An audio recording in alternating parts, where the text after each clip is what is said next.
For today's video pala guys is kami ni Lucas ang magluluto. Sabi ng parents niya kasi na gusto niyang masubukan yung mga Asian na binili ko. Yung Asian food tulad ng fish, na bangus at saka yung hotdog. So ito na guys, naluto ko na yung isa and on the way pa yung dalawa. So ito yung hotdog na nabili ko guys. Yung flavor niyan is beef at saka pork. So nakahalo siya. And first time ko palang kumain niya guys kasi sa Philippines yung tinatry ko talaga guys is yung hotdog na pork lang ganun o at saka chicken. So first time ko palang makatry ng pork and beef flavor. So ito pala yung lulutuin namin sa bamboo na steamer.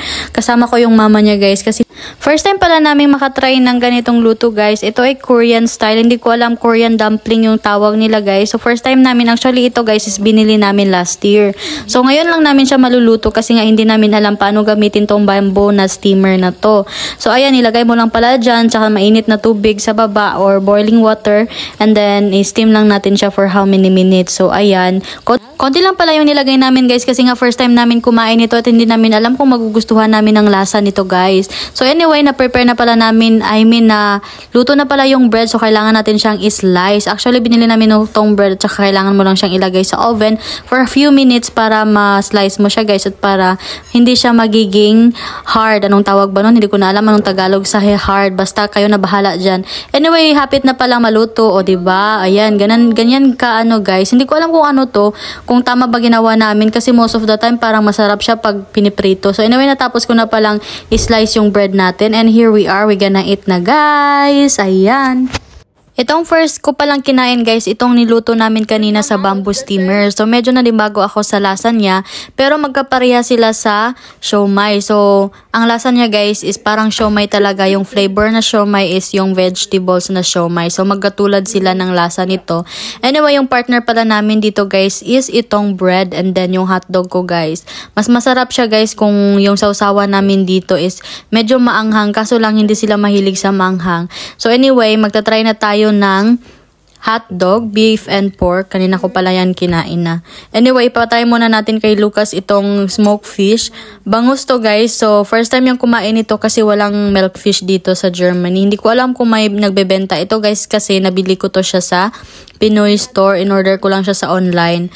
So, ayan. Shout out pala sa Pinoy store na binilhan ko nito. So, diba walang rice dito, Zay? Ayan, kain muna tayo ng ano.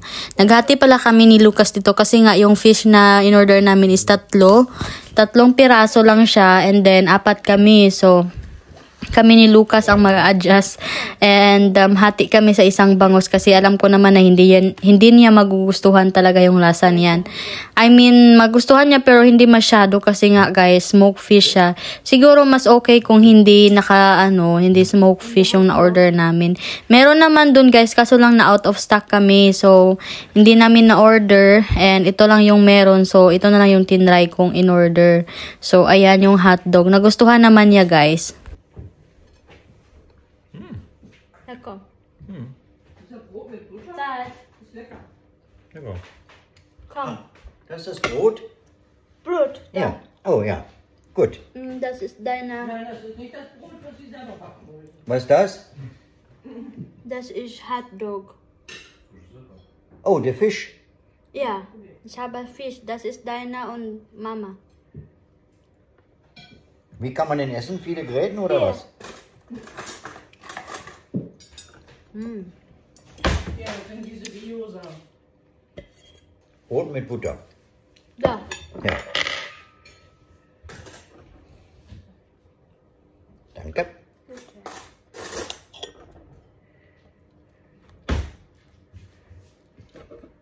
Wo ist das her?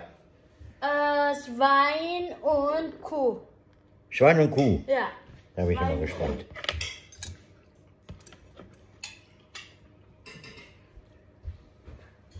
Hast du mal einen Fisch probiert? Nee, hab ich noch nicht. Lecker, guys.